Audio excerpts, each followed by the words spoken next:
Welcome to the Admissions Club podcast. My name is Elizabeth West. I am CEO and founder of EWC Consulting in Charlotte, North Carolina. We do things a little differently at this podcast. Of course, we're going to talk about admissions trends, applications, but we're also going to talk about a more holistic view, real issues that face college students today. Issues with neurodiversity or just trying to make a college campus your home. So pull up a chair, get yourself a hot cup of coffee or tea, and make yourself comfortable because you are always welcome at this club.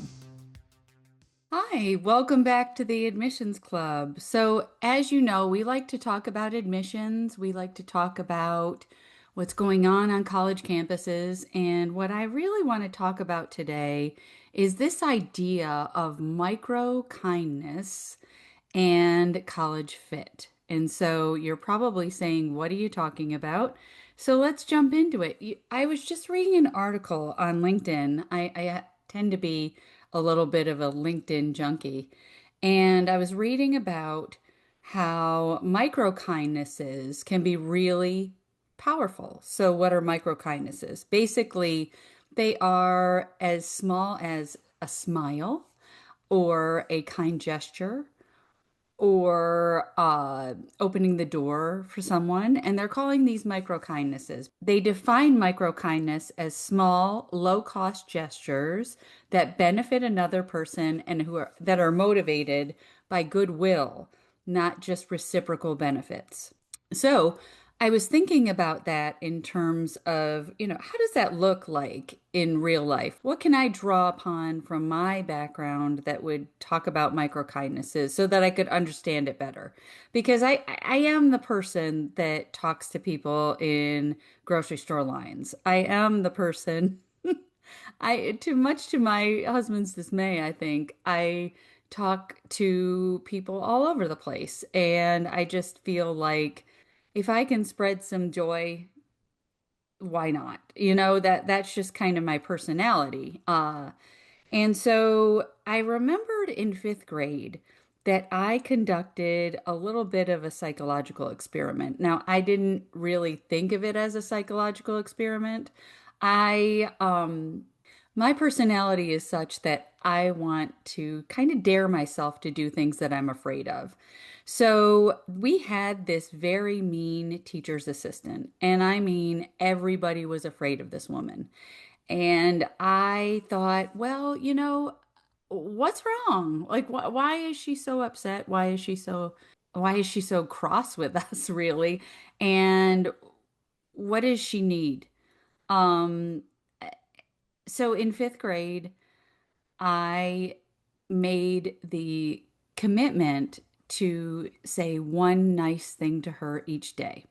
And I didn't have a time frame. I just thought, I am going to see Mrs. So and so and I'm going to tell her, I really like your scarf today. And I didn't want it to be inauthentic. So I just didn't plan on what I was going to say. It just came in the moment. And in my mind, this was changing her. And I don't know if it really was or if that was my perception, but she became nice, really. And, you know, you could also explain it away that circumstances in her life had changed and things were better and all of that. But in my fifth grade mind, I thought kindness is powerful and I want to share that. So, I was thinking of that in terms of a micro kindness sort of lab experiment. And I wanted to talk about that more in terms of micro kindnesses and college fit. Because when we talk about college campuses, there are a lot of things that we can talk about.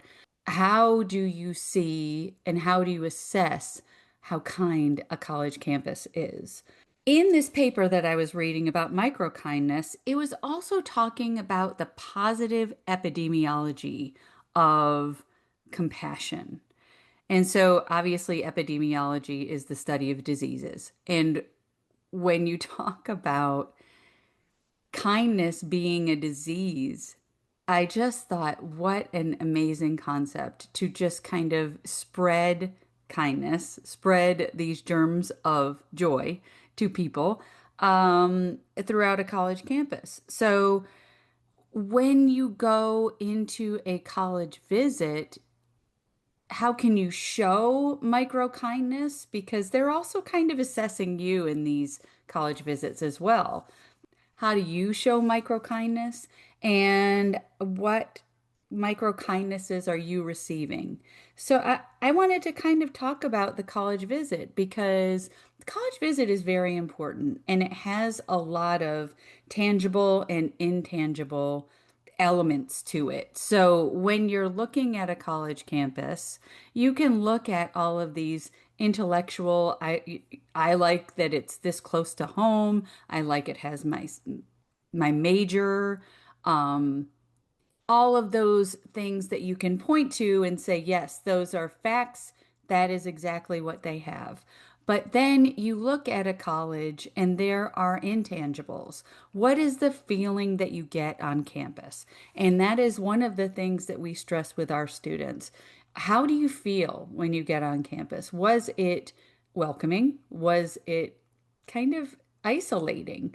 And in terms of micro kindness, I think that when you look at a college campus, you need to look beyond the admissions offices, okay? Because admissions, I spent a lot of my career in admissions offices and working at admissions offices.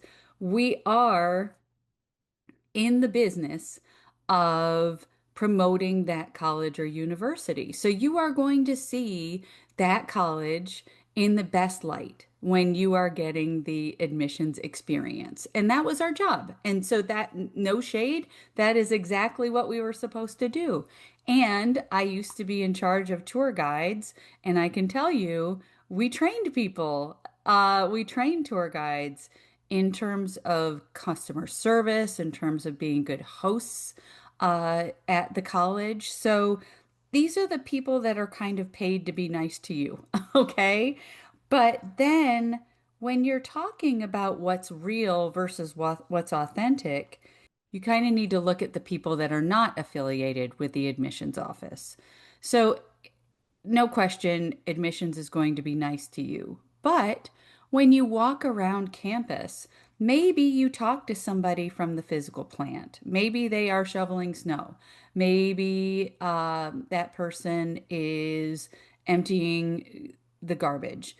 The kind of culture that is on a campus is detectable virtually in every aspect of the campus. I'm not saying everybody's going to be deliriously happy, but I can also tell you that it's so important to see how people are interacting on campus. So, when you go to the library on a college campus, talk to the librarian. Talk to that person who actually works there. And what do they feel about the campus? What's their favorite part? What's their not so favorite part? Strike up a conversation with a student. It could be a student in the dining hall, it could be a student walking. Now, granted, students are usually pretty busy, so you can't expect that you're going to sit down and have this big chat with a student, but students will tell you what you want to know, and they'll tell you more than you want to know. Just be a little careful because students can sometimes put a gloomy aspect on the campus experience, or they can show you the real college experience. I think it's also important that when you go on a college campus to seek out professors in the area that you want to study. So, if you want to be a business major, if you want to be an engineering major, maybe go to that building on campus and see if you can talk to somebody. I'm not saying that they'll always be available, but it is one aspect that you could kind of gauge if there are micro kindnesses on that campus. Do people give you their time? So when you go to a college campus, what is that college fit detection? What are these things that help you figure out, is this a kind campus? Is this a friendly campus? So I think it starts with the admissions experience. When you go into admissions, when you even inquire about admissions, how are you treated from the very first interaction? Are you treated with respect? Are you treated with kindness? Are you valued? There are a lot of different elements of how that looks. And when we talk about admissions is one thing, when you look at the interactions between departments, that's also a very good indication of how you're going to be treated on that college campus as a student. So when you look at, I've been treated so well at the admissions office, and then I get transferred to the financial aid office. And the financial aid office is a different story. People were kind of short with me. They didn't want to answer my questions. Then there is sort of an underlying gap in the way they treat students. I would always say that when I was in admissions, that it was everyone's job at the college or university to attract a student and get them to enroll at their institution. So, what does that mean? When you have questions about college, when you have questions about the college, do people stop? Do people listen? Do people try to answer the question? And if they don't know the answer, do they just kind of blow you off, or do they try to find somebody that has the answer that you need? It's as simple as just asking those questions and answering those questions for you. And then we talk about infrastructure. So, a lot of times when I talk to students, I talk about the physical infrastructure of a college campus. And I give the example, okay, if a college is building and if they are doing a lot of construction on campus, that is a great indication that the college is doing well financially. You want to look at new construction and new building. But what are they doing to maintain their sidewalks? What are they doing to maintain the older buildings on campus? So I always give this example, and it's a real example of colleges are building new residence halls left and right, but then there is a toilet exploding in an old residence hall on the same college campus. So what does that tell us about how they are valuing infrastructure? But I think that there is a premium that people should put on emotional infrastructure. What is the emotional and social infrastructure on a campus? And what are they showing you about how they value kindness and how they value students? So in my travels and in my work, I kind of cultivate these experiences and I remember them because I think they're important to tell students when you go on a college campus, this is what you might be able to expect. And so I have some examples from college campuses that we have worked with. There's one, the clue is going out of their way for students. And what does that mean? Like I said before, it could be just answering your questions and giving you time. But at Tennessee, University of Tennessee, a member of their administration was late to an appointment with us because he told us that he was at CVS getting medicine for a sick student and he was delivering it to him. And this student was not affiliated with their family, it wasn't a friend or anything like that. It was just he found out that a student on campus was sick and he made the effort to go to CVS to get them cough medicine. Well, wow, and this isn't a person that was trying to impress me. This is a person that I used to work with. And so I was just like, if that's going above and beyond, and how wonderful is that? And what he said to me was, that's not any indication of who I am. It's what we do here. And that said it all to me, that that's what they do there. And then when you talk about taking time builds up that social and emotional infrastructure on a campus. So I had a student that recently toured Florida Gulf Coast University, and he went for a regular tour. He didn't have any other subsequent tours. He didn't have any additional time with any other department. And so, as he and his family were walking through the business school, he stopped a professor and started talking to this person. This person gave him and his family an hour and a half of his time to talk about fintech, financial technology, the fintech major that is emerging at Florida Gulf Coast, and also their AI proposition. And it was a delight to this student because he could really dig in and ask all of his questions. And this professor also gave them a VIP tour of the business school. Now, was this orchestrated? No. Did anybody set this up in terms of the admissions office? Absolutely not. It was organic. And these are the kinds of organic experiences that colleges can give students on a regular basis. And that kind of goodwill shows itself in word of mouth. Um, but kindness isn't just about college visits, right? It's about getting the job done. I think of kindness and these micro kindness opportunities as not only just how you feel and how valued you feel, but can I get my business done on a college campus? So, given the examples that I gave you about admissions, is my transcript there? What's missing? You can always look on the portals, the admissions portals, to find this information out. But what if there's a glitch? What if there's something that goes wrong? Is there someone that you can actually speak to talk about your concerns?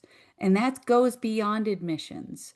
When you get to a college campus, and I had an experience where my son had some roommate issues. Okay. And so when you look at roommate issues, who can you talk to? This goes beyond just recruiting the student, but when the student is going to remain on campus, when you are saying that you are a home for my child, what does that mean? And how are you going to support that student throughout their years on campus? There are a series of micro kindnesses that can happen to retain a student as well. And retention is something that college campuses are talking about over and over again because it's one thing to recruit a student, but how happy are these students to return? And that is a real issue on college campuses, especially with the birth rate going down. And so we need to pay attention to not only in those gaps of service before you even get on a college campus, but when you operate and when you are part of their family on that college campus, how are you treated and how can you get business done? So I have sort of a tale of two call centers. Uh, I regularly call college campuses to find out information, do some deep dives and research for my students, but also for just my own curiosity. And so I had a situation, and I'm not going to mention these colleges because who needs to know? But I just want to talk about there was a call center experience that I had with a highly competitive college, and I'm going to leave it at that. And when I got to their call center, I had just some very various questions.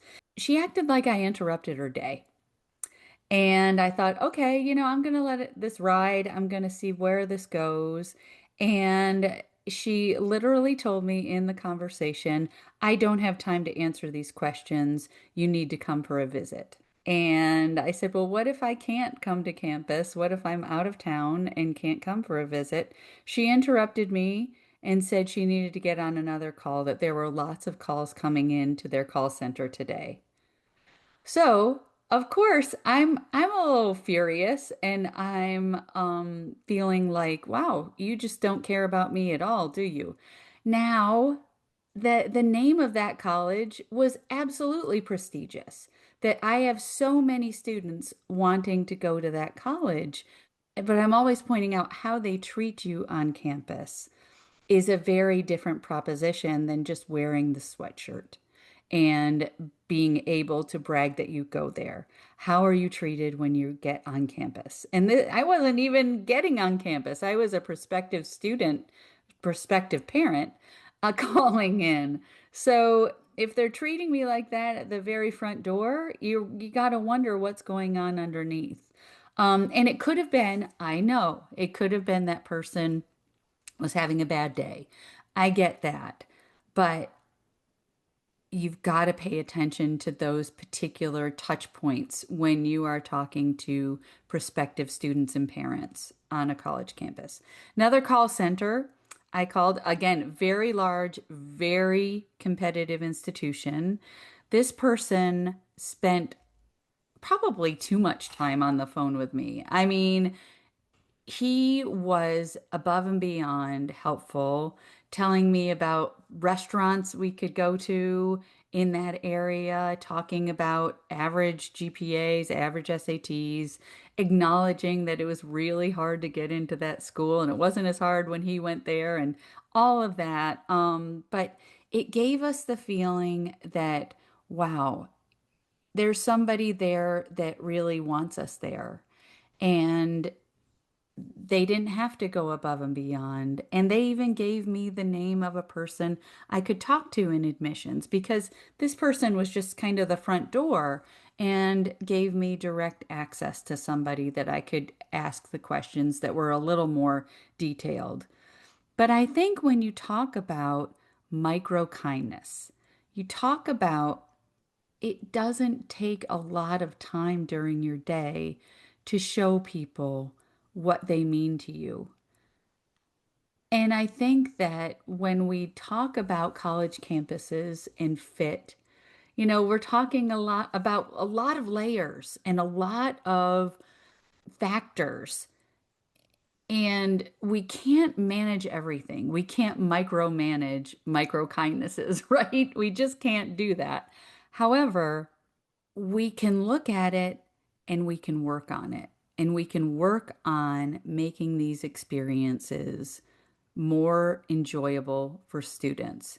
And when you are looking on the opposite side of the spectrum, when you're looking as a parent, as a family, and you're looking at that college campus, you want to pay particular attention to these micro kindnesses because the whole point of showing kindness on a campus is to make you feel valued at home at that college campus. And if you don't feel valued and you don't feel at home on that college campus, you may transfer. So that's where we're getting with that. So micro kindnesses, I guess the charge is here's your homework to try out micro kindnesses. And I don't know where you're listening to this or in what capacity, but I think that even visitors on a college campus can try out the micro kindnesses and show that to people.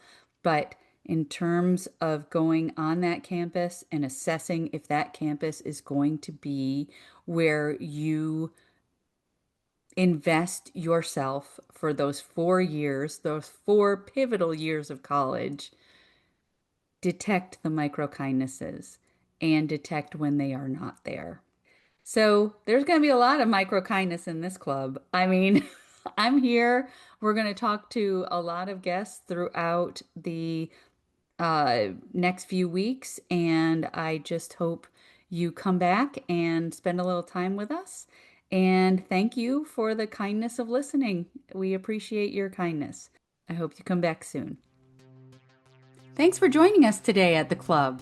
Whether it was your first time or whether you are a VIP member, we are so delighted that you joined us today. If you want to know more information about what we do, please go to our website at ncewc.com.